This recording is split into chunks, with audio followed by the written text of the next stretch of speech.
సుమన్ టీవీలో మీ business promotions కోసం ఈ కింది నెంబర్ను సంప్రదించగలరు.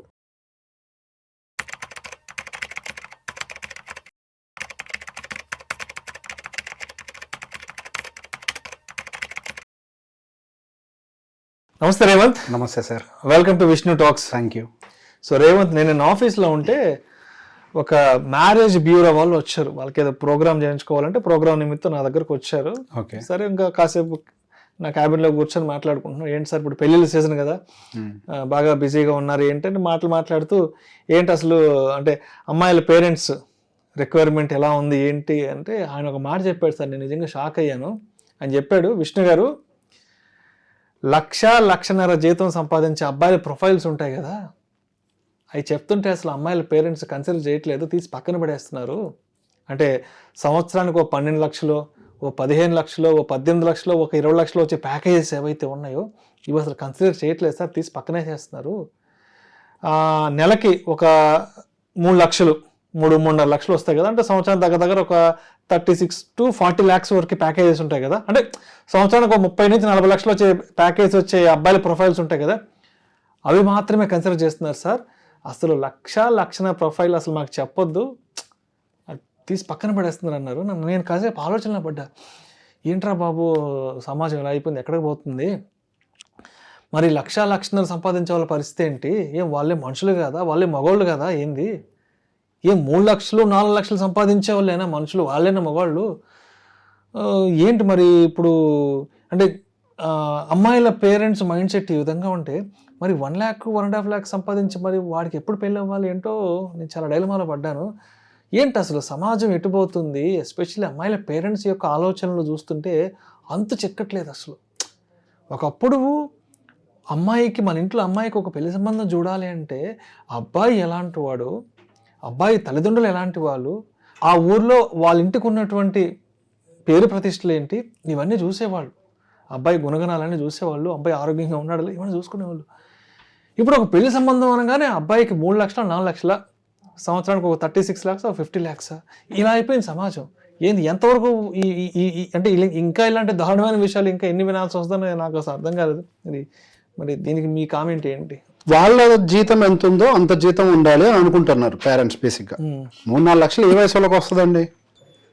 45 ఏళ్ళు 50 ఏళ్ళ వయసు ఉన్న వాళ్ళకి లేదా 55 ఏళ్ళ వయసు ఉన్న వాళ్ళకి 3-4 లక్షల సంపాదన ఉంటది మాక్సిమం. ఒక సీనియర్ ప్రాజెక్ట్ మేనేజరు అంతే కదా, పెద్ద డెలివరీ మేనేజరు అంతే కదా. 28 నుంచి 30 వయసులో ఉన్న ఒక కుర్రాడికి 3-4 లక్షల ప్యాకేజ్ ఎట్లా వస్తుందండి? అది సాధ్యం కాదు కదా. ఎవరికో ఒక్కళ్ళకి వస్తుంది. ఇప్పుడు ఐఐటి సీటు కొన్ని లక్షల మంది దగ్గర రాస్తే ఇంతమందికి ఎట్లయితే సీట్ వస్తుందో, ఇండస్ట్రీకి ఒక్కడే మెగాస్టార్ ఎట్లా ఉంటాడో అట్లనే కొంతమందే ఉంటారు. అది అందరికీ సాధ్యమయ్యేది కాదు.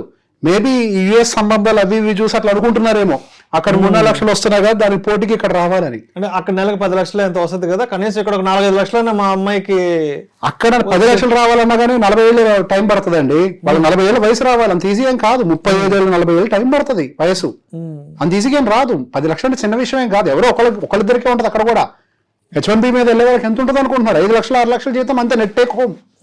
చాలా తక్కువ మందికి 10 లక్షలు వస్తుంది, అందరికేం రావట్లేదు. అక్కడ వాళ్ళతో ఇట్లా కంపేర్ చేస్తే ఇక్కడ మార్కెట్ని బట్టి కదా అక్కడ జీతాలు వచ్చేది, అంతే కదా. అట్లాంటప్పుడు మీరు ఎవరికి ఇచ్చి పెళ్లి చేయాలి? సారీ, ఏమనుకోకండి, నేను ఎవరిని విమర్శించాలని కాదు, ముందుగానే సారీ చెప్తున్నాను. 40 ఏళ్ళకు ఇచ్చి పెళ్లి చేయాలి. 40-45కి వెళ్ళగలిగితే కదా వాళ్ళు అనుకున్న 3.5 lakh ప్యాకేజ్ లో ఉంటారు. ఒక మంచి సాఫ్ట్వేర్ కంపెనీలో ఒక మంచి ప్రాజెక్ట్ మేనేజర్, సీనియర్ మేనేజర్ లెవెల్లో ఉంటారు. ఇదంతా ఎపిసోడ్ మీరు చెప్పిన తర్వాత నాకు ఏమర్థమైంది అని అంటే, తప్ప జనరేషన్ వాళ్ళకి కనీసం కొంతమంది హెల్త్ ఇన్సూరెన్స్ కూడా రిజెక్ట్ అయిపోతుంది. ఎందుకంటే ఆల్రెడీ పీఈడీలు అవి కూడా పాపం వాళ్ళకి తెలియకుండానే వస్తున్నాయి. అంటే ఈ ప్రెషర్ అంతా క్రియేట్ చేసేది పేరెంట్స్ అనిపించింది. ఈ పేరెంట్స్ చేస్తున్న ప్రెషర్ ఇదంతా వాళ్ళ మీద. ఇప్పుడు 50 సంవత్సరాలకి చేయాల్సిన పన్ను మీరు 20-30 సంవత్సరాలకి చేయమంటే ఎట్లా కుదురుతుంది? మీకు 30 సంవత్సరాలు ఉన్నప్పుడు మీ జీతం ఎంత?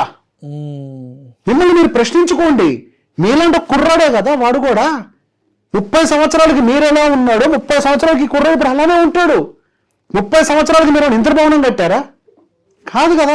పాపం కుర్రాడి మీద అంత ప్రెషర్ పెడితే వాడికి సొంత ఇల్లు ఉండాలి, వాడికి సొంత కారు కొనాలి, 3 లక్షల జీతం ఉండాలి, ఓ లగ్జరీ లైఫ్ ఉండాలి, మోచేతి కింద 10 మంది పనులు ఉండాలి. మళ్ళీ అమ్మా నాన్న మాత్రం ఇంట్లో ఉండకూడదు. అబ్బాయి అమ్మా నాన్న మళ్ళీ ఇంట్లో ఏంటి ఇది ఎట్లా కుదురుతుంది చెప్పండి అసలు ఇది? హైదరాబాద్ లో అబ్బాయి ఉద్యోగం చేయాలి, పెళ్లి సంబంధం అనగానే 1.5 2 కోట్ల రూపాయలు విలాసవంతమైన విల్లా ఉండాలి, ఒక 15 నుంచి 20 లక్షల రూపాయల కారు ఉండాలి, అండ్ ఇంట్లో మేడ్ ఉండాలి, కానీ అబ్బాయి తాలూకా వాళ్ళు ఎవరు ఉండకూడదు. ఒకప్పుడు పెళ్ళైన తర్వాత కొంతకాలం వరకు అటు తరపులు ఇటు తరపులు కొద్దిగా సహకరించేవాళ్ళ ఆ కొత్త జంటకి. ఎందుకు అప్పుడప్పుడే కెరియర్ సెటిల్ అవుతూ ఉంటది, సో వాళ్ళు కూడా కొద్దిగా స్థిరపడాలి, 4 రూపాయలు సంపాదించుకొని వెనకేసుకోవాలి, ఒక పొలమో స్థలమో ఏదో ఒకటి కొనుక్కోవాలి, కొద్దిగా సెటిల్ అవ్వాలని చెప్పి సహకరించేవాళ్ళు. అది కదా పద్ధతి, ఇది కదా పద్ధతి. నిజంగా మీ పాప ఇబ్బంది పడకూడదని మీరు అనుకుంటే మీరు సహకరించండి కొంతకాలం. ఇప్పుడు 1,00,000 జీతం వస్తుంది అని అంటే సమర్థుడేనే కదా, అసమర్థుడేం కాదు కదా, పని చేస్తున్నాడు కదా, ఒక టైంకి ఎదుగుతాడు కదా. సార్, ఒక మనిషికి లైఫ్ పీక్ అవుట్ అయ్యేది 35 సంవత్సరాల వయసు నుంచి. 35 నుంచి 45 సంవత్సరాల వయసులో ఒక వ్యక్తి బాగా అభివృద్ధి చెందుతాడు. 29-30 సంవత్సరాల పిల్లోని తీసుకొచ్చి మీకు 3-4 లక్షల జీతం అంటే ఎక్కడి నుంచి తీసుకొస్తాడు? ఇప్పుడు మోస్ట్ కామన్ గా ఎక్కడ ముట్టుకున్నా క్యాన్సర్ వచ్చిందంట, హార్ట్ స్ట్రోక్ వచ్చిందంట, బీపీలు అంట, షుగర్లు అంట, థైరాయిడ్లు అంట, ఒబేసిటీ అంట, బ్రెయిన్ స్ట్రోక్లు అంట, ఈ మధ్య లేటెస్ట్ గా ఇవన్నీ ఏదో పాపం వస్తున్నాయని అనుకున్నా కాదు, వీళ్ళు తెస్తున్నారు. అవి రావట్లే, వీళ్ళు తెస్తున్నారు అవన్నీ. మీకు స్టాండర్డ్ ఆఫ్ లివింగ్ కావాలా, క్వాలిటీ ఆఫ్ లైఫ్ కావాలో నిర్ణయించుకొని ఎప్పుడు మాట్లాడేది ఇదే మాట. అంటే మరి పల్లెటూరులో కంపారిజన్ ఎలా ఉంటుంది తెలుసా, ఎంత దారుణంగా ఉంటుంది తెలుసా పల్లెటూరులో. చెప్తున్నాను కదా రేవంత్, అంటే మనందరం కూడా పల్లెటూరులోనే, అక్కడి నుంచి వచ్చాం, అక్కడికి ఎప్పుడు వెళ్తుంటాం కూడా మనం కూడా. ఫలానా వాళ్ళ అబ్బాయికి నెలకి 3 లక్షలంట జీతం, సంవత్సరానికి 36 లక్షలంట. ఇది నీకు ₹1,00,000 ఈ 1,50,000 అని ఏందో అర్థం కావట్లేదు. వాళ్ళు ఎవడికో వస్తే 3 లక్షలు, నీకు 3 లక్షలు రావు. నీకెంత వస్తుంది? వాడికి మళ్ళీ ఏం రాదు. మరి ఎందుకు ఇవన్నీ అన్నెసరీ? ఎందుకు ఒకటి జీవితాన్ని నాశనం చేయడానికి కంకణం కట్టుకొని కూర్చుంటారు? సరే, ఇప్పుడు జీవితం అనేది ఒక ప్రయాణం, అదొక ప్రాసెస్, ఏది కూడా ఒక రోజులో జరిగిపోదు. ప్రతి మనిషి జీవితం 2 అవసరాల మధ్యలో ఫిక్స్ అయి ఉంటుంది. వాడు ఒక స్థాయికి ఎదగాలి అని అంటే ఆ స్థాయికి వెళ్లే ముందు వాడు ఎన్నో అవసరాలను తీర్చుకుంటూ వెళ్ళాలి. ఈ రోజు నుంచి రేపటి వరకే 2 అవసరాల మధ్యలో ఇరుక్కుపోయి ఉండదు మన లైఫ్. అది స్టెప్ బై స్టెప్ ఒక్కొక్క అవసరాన్ని తీర్చుకుంటూ మనం అప్గ్రేడ్ చేసుకుంటూ ఒక స్థాయికి వెళ్తాం. ఏది ఓవర్ నైట్ జరగదు, ప్రతిదానికి ఒక ప్రక్రియ ఉంటుంది. ఎవరైతే ప్రాసెస్ను ఫాలో కాడో వాడే ఇబ్బంది పడుతూ ఉంటాడు. అలానే ఇప్పుడు కూడా ఈ 1,00,000-1,50,000 జీతం ఇచ్చే వాళ్ళు తీసుకునే కుర్రవాళ్ళు అయినా కానీ ఒక టైంకి వాళ్ళు ఒక స్థాయికి ఎదుగుతారు. ప్రతిదానికి కావాల్సింది ఏంటంటే సమయం ఇవ్వాలి. మీరు 50 సంవత్సరాల వయసులో సంపాదించే జీతం యువతలు 30 సంవత్సరాల కుర్రోడికి ఉండాలి అని అంటే అది ఎట్లా సాధ్యమవుద్ది? ఈ మధ్య నేను చూస్తున్నా 40 ఏళ్ళ వాళ్ళకి పిల్లల వయసు ఎంత అని అంటే 1, 2, 3, 4 సంవత్సరాలు అంట. ఇదేగా జరిగేది. ఇప్పుడు ఆలోచించండి. ఓకే, సో కాల్డ్ ఆ తండ్రి స్థానంలో ఉన్న వ్యక్తికి నేను ఇదే మాట అడుగుతాను. 40 సంవత్సరాలకి అంటే లేటుగా పిల్లలు పుడితే 40 సంవత్సరాలకి పిల్లవాడు పుడితే, ఇప్పుడు మీరు ఆరోగ్యంగా ఫిట్ అండ్ ఫైన్ గా ఉండి మీ పెళ్లికి కూర్చుంటున్నారు కదా పీటల మీద, వీళ్ళ పిల్లల పెళ్లి వచ్చే టైంకి వీళ్ళ వయసు 65 సంవత్సరాలు అయి ఉంటుంది.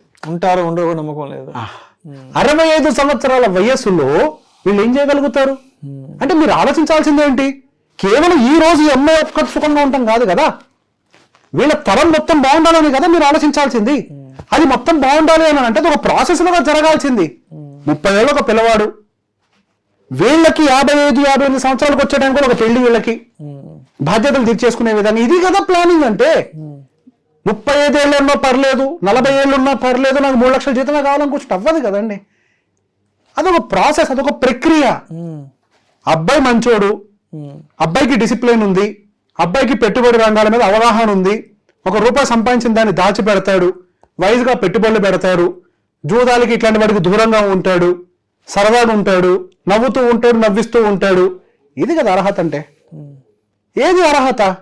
వాడు టెన్షన్ పడ్డా పర్లే, వాడు నిరంతరం కష్టపడ్డా పర్లే, రాత్రులు ఇంటికి రాకపోయినా పర్లే, అమ్మాయితో కాపురం చేయకపోయినా పర్లే, 3 లక్షల జీతం ఇంటికి వస్తే చాలు అనుకుంటే అంతేగా. ఆ కర్మని ఎవడూ మార్చలేడు. ఈ ఆలోచన ఉంది చూసారా, నేను ఏమంటారు, ఇది నీ రాతంట.